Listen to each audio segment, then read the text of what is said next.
बलराम जी कुरुक्षेत्र में गदा युद्ध नियम से न होने पर भीम पर क्रोधित हुए। जैसा मैं नीतू पांडे यूट्यूब चैनल पर आप सबका स्वागत करती हूँ। इस कथा का वर्णन सुख सागर में मिलता है। पिछले भाग में दंतवक्र और विदुरथ का वध श्री कृष्ण ने किया था। जब बलराम जी तीर्थ करने गए तो रास्ते में रोमहर्षण ब्राह्मण कथा कह रहे थे। बलराम जी को सभी इसने प्रणाम किया, किंतु रोमहर्षण ने न ही प्रणाम किया और न ही सम्मान से मुस्कुराए, जिस कारण बलराम जी ने क्रोध में आकर पहले तो फटकारा, फिर जब बात बढ़ गई तो रोमहर्षण का बलराम जी वध कर दिए, जिससे बलराम जी को ब्रह्म हत्या का दोष लग गया था।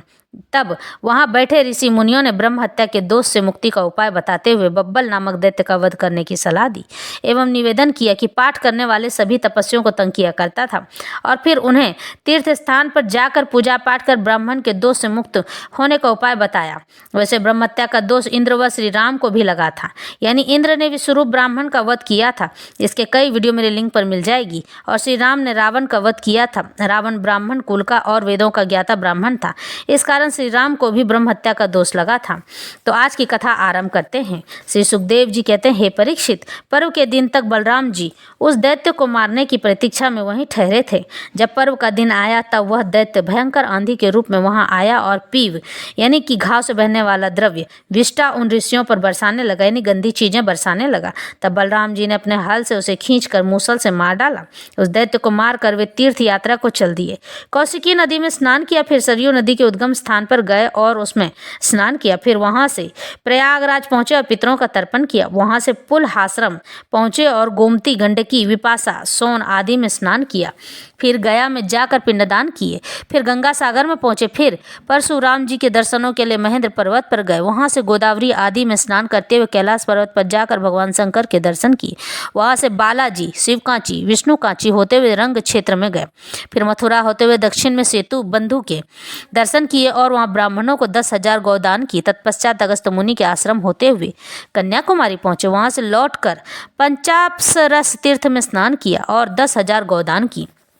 तत्पश्चात गोकर्ण तीर्थ में स्नान करके सुपरीक तीर्थ में आए। फिर दंडकारण्य वन में होकर नर्मदा नदी में स्नान किए। फिर अपने प्रवास क्षेत्र में आए। वहां कौरव पांडवों का युद्ध सुनकर उन्हें समझाने के लिए कुरुक्षेत्र में गए। वहां युद्ध की समाप्ति पर भीमसेन तथा दुर्योधन का गदा युद्ध हो रहा था। जब बलराम जी वहां पहुंचे तब धर्मराज, युधिष्ठिर, नकुल, सहदेव, अर्जुन तथा भगवान श्री कृष्ण ने उन्हें प्रणाम किया। तब वे सभी चुपचाप खड़े रहे। उन्हें भय था कि न जाने बलराम जी क्या आज्ञा दे दें तथा क्या कार्य करने इस समय वहां पधारे हैं। उस काल भीमसेन तथा दुर्योधन दोनों महाबली एक दूसरे को जीतने की इच्छा से मतवाले होकर द्वंद्व युद्ध कर रहे थे।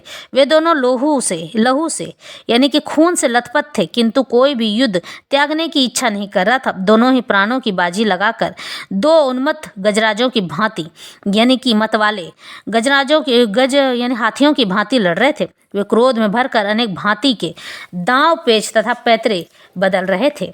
तब बलराम जी ने कहा, हे दुर्योधन तथा भीमसेन, तुम दोनों ही महाबली हो। तुम्हारे बल तथा पौरुष भी समान ही हैं। मैं यह जानता हूँ कि भीमसेन बल में अधिक है, किंतु दुर्योधन गदा युद्ध में अति कुशल है, दाव पेच तथा पैतरेबाजी अधिक जानते हैं।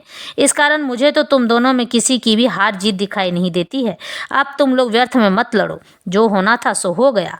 अब युद्ध बंद करो, इसी में तुम्हारी भलाई है। किंतु हे परीक्षित, वे तो शत्रु भाव के रंग में ऐसे रंग कर डूब गए थे कि उन्होंने बलराम जी के इस कथन को भी नहीं समझा, पर तनिक भी ध्यान नहीं दिया और दोनों बराबर युद्ध करते रहे। उसी समय दुर्योधन को मारने की इच्छा से भगवान श्री कृष्णचंद्र का संकेत पाते ही जब दुर्योधन ने उछलकर भीमसेन पर गदा का प्रहार किया, तभी भीमसेन ने अपनी विशाल गदा घुमाकर दुर्योधन की जांघ में मारी, जिसके लगते ही जांघ टूटकर गिर पड़ी और दुर्योधन पृथ्वी पर गिर पड़ा।